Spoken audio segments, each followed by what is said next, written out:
नमस्कार दोस्तों। पिछले एपिसोडों में जैसे हमने आपको कोणों के बारे में बताया, दिशाओं के बारे में बताया और आपको अशुभ शुभ चीज़ों के लिए बताया। आपको इससे पिछले वाले में आपको बताया था कि वास्तु के हिसाब से मकान बनाने के बाद भी कुछ चीज़ें बदल जाती हैं तो मकान वो भी अशुभ हो जाता है। आज हम हमको आपको इसी तरीके से कुछ वनस्पति के बारे में बताएंगे, पेड़ पौधों के बारे में, क्योंकि सृष्टि ने कोई भी चीज़ ऐसी नहीं बनाई है जो बेकार हो। हर चीज़ किसी न किसी काम से है।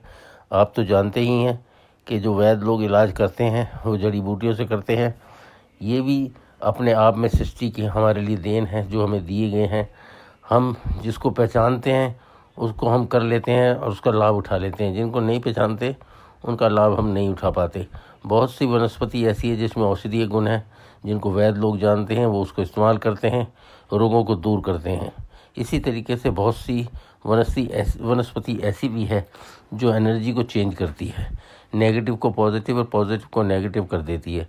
आज हम उसी के बारे में बताएंगे। छोटे पौधों का क्या लाभ उठा सकते हैं और बड़े पौधों से क्या लाभ उठा सकते हैं, या उनसे उनके दूसरे गुणों से कैसे बचा जा सकता है, अवगुणों से। तो आज आप ध्यान से सुने और इसके ऊपर आप ध्यान से अमल करें तो आप इन चीज़ों का फ़ायदा उठा पाएंगे। जैसे कि कुछ पौधे हैं जो वर्जित हैं। सबसे पहले कांटों वाले पेड़ घर में नहीं होने चाहिए। इससे छोटे मोटे कलेश होते रहते हैं, आपस में किसी की बनती नहीं है, छोटी छोटी बातों को लेकर कलेश होते हैं।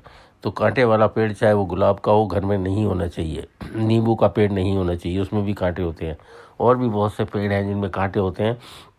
शमी का पेड़ लोग लगा लेते हैं, शमी के पेड़ में कांटे होते हैं, वो भी अशुभ पेड़ है, उसको घर में नहीं लगाते। दूसरा होता है दूध वाले पेड़।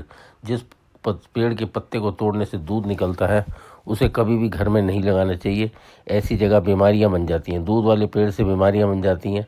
जैसे पपीते का, चीकू का पेड़, रबड़ का पेड़, बड़ का पेड़, इनके अंदर दूध निकलता है। कनेर का पेड़, इनको नहीं लगाना चाहिए, नहीं तो ऐसी जगह बीमारियां बनी रहती हैं और कभी ख़त्म नहीं होती। अब कुछ आपको शुभ पेड़ों के बारे में बताते हैं। जैसे तुलसी है, करी पत्ता है, आपका गुड़हल का पेड़ है, परिजात है, ये बड़े ही शुभ पेड़ हैं। परिजात और गुड़हल को अगर हम अपने घर के साउथ में लगाते हैं, चाहे आंगन हो साउथ का, खुली जगह हो, बालकनी हो या छत हो, तो ये एनर्जी को चेंज कर देते हैं। जो नेगेटिविटी एनर्जी आती है दक्षिण से, उसे ख़त्म कर देते हैं। ये घर के एटमॉस्फेयर को चेंज कर देते हैं। तुलसी हमेशा नॉर्थ ईस्ट कॉर्नर में रखते हैं, पूर्व उत्तर पूर्व में, वहाँ पे ये शुभ वो देती है। अगर आप एक तुलसी का पेड़ दक्षिण में लगा देंगे पौधा, तो उस घर का पैसा ख़त्म हो जाएगा। इसका आप हमेशा ध्यान रखें। तुलसी जितनी शुभ है उतना अशुभ भी फल दे देती है। अगर आपने उसको दक्षिण में लगा दिया या पश्चिम में लगा दिया, ये उत्तर पूर्व में ही लगाया जाता है, इसको हमेशा उत्तर पूर्व में लगाएं। और अगर आपके पास ज़मीन ज़्यादा है, जगह ज़्यादा है, खेत है, बाग है, वहाँ पे भी आप इसी तरीके से उपयोग कर सकते हैं।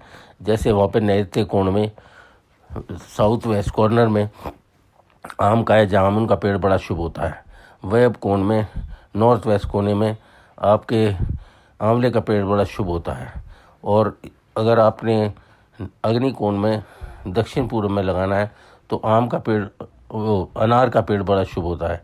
आम का पेड़ हमेशा साउथ वेस्ट में लगता है और साउथ ईस्ट में अनार का पेड़ लगता है। अगर अनार का पेड़ लगाते हैं अपने प्रेमिसेस में तो वो आपको फ़ायदा करता है, वो अग्नि को रिप्रेजेंट करता है, उसके आप बहुत लाभ उठा सकते हैं। आंवले का पेड़ आप ईशान कोण में लगा सकते हैं, तुलसी का पेड़ ईशान कोण में लगा सकते हैं, वहाँ पे अच्छे फल देता है। और जो वृक्ष फलदायी कोई पौधे लगाने होते हैं वो नॉर्थ में, पश्चिम में लगाए जा सकते हैं। ये बहुत फ़ायदे देते हैं। इनके फ़ायदों को आप तभी उठा सकते हैं जब ये सही जगह लगे हुए हों। हर पेड़ का अपना अपना मकसद है, हर पेड़ का अपनी अपनी एनर्जी है, वो कैसे चेंज करती है। लोगों को पता नहीं होता, वो फैशन में घर में लाके दूध वाले या कांटे वाले पेड़ लगा लेते हैं, या घर में ऐसी जगह नहीं होती कि दक्षिण में उठा के वो तुलसी रख देते हैं। तो ऐसी जगह की एक एक पैसा ख़त्म हो जाता है। किसी तरीके से भी नहीं बचा सकते आप, और ना कोई बता सकता कि आपके घर में ये परेशानी क्यों आ रही है, या डॉक्टरों के पास क्यों जा रहे हैं, या पैसा फालतू की फ़ीसें, फालतू के आपके फ़ाइन हो जाते हैं, चालान हो जाते हैं। वो जब ही होते हैं जब तुलसी आपके साउथ में रखी हुई हो, और बिल्कुल पैसा घर का ख़त्म कर देती है अगर साउथ की तुलसी हो। तुलसी को हमेशा उत्तर पूर्व में रखें तो हमेशा उसका लाभ मिलेगा। वहाँ पे कभी झाड़ू पोछे ऐसी चीज़ें तुलसी के आसपास ना हो, बहुत ही साफ़ सुथरी जगह होनी चाहिए। ऐसा आप हमेशा ध्यान रखें उस कोने को जितना साफ़ रखेंगे उतने आपको फ़ायदे होंगे। तुलसी वहीं से शुभ लाभ देती है और कहीं पे भी और जगह नहीं देती है। अगर छत पे भी लगानी है तो वहीं रखें, और छत पे कोई भी कांटे वाला दूध वाला पेड़ ना हो, वो नुकसान करता है। छत पे अगर पुरानी लकड़ी पड़ी हो वो भी नुकसान करती है। कोई भी पुरानी लकड़ी ना हो, वो शनि का इफेक्ट दे देती है। आप इन चीज़ों का विशेष ध्यान रखें। हमारे पिछले एपिसोडों में आप जाके देख सकते हैं, हमने बहुत सी चीज़ें बताई हैं जिनका आप लाभ उठा सकते हैं। आप स्वयं ही अपनी चीज़ों को सही कर सकते हैं, अपनी घर की एनर्जी को बदल सकते हैं। आज के लिए इतना ही काफ़ी है। नमस्कार।